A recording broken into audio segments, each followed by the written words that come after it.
Gukirite kieha itũra-inĩ rĩa Kuso mwena wa Mwingi ya Rũgongo kaunti-inĩ ya Kitui thutha wa andũ ana gũkua na angĩ 7 makahonoka gĩkuũ ciarera thutha wa kũnyua njohi thumu.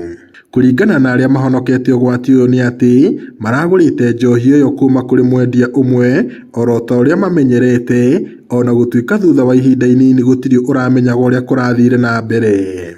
Kitu kama saa 8 hivi, sababu hiyo mzee alikuwa ametengeneza hiyo karubo yake, sasa akatokea tukakunywa hiyo karubo, hatukuwa tunajua kaa iko na wasiwasi, lakini kitambo ifike saa 11 ndio maneno sasa ilianza kuwa mbaya. Sasa kutoka hapo ndio tukaanza kukimbizwa hospitali. Sasa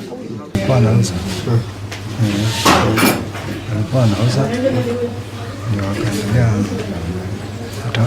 na polisi.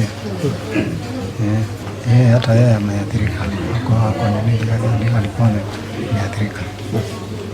Njohi ĩno ĩrĩbatithĩtio ta karobo ĩrindagwo ĩgacoka ĩkahithwo gĩthaka nĩguo gwĩthemana na maabitha a borithi na ĩgacoka kwenderio anyui. Kũratuĩka thutha wa kũnyua njohi ĩno maranjĩrĩirie kũrĩo nĩ nda, gũtahĩka na kũharwo, ũndũ ũrĩa ũratũmaga morwo nĩ hinya wa mwĩrĩ.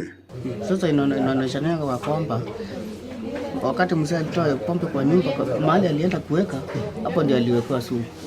Nikamwambia Chalo, nitafutie kagunia nitulie hapa kidogo ndio kitu kirudi chini tuweze kwenda nyumbani.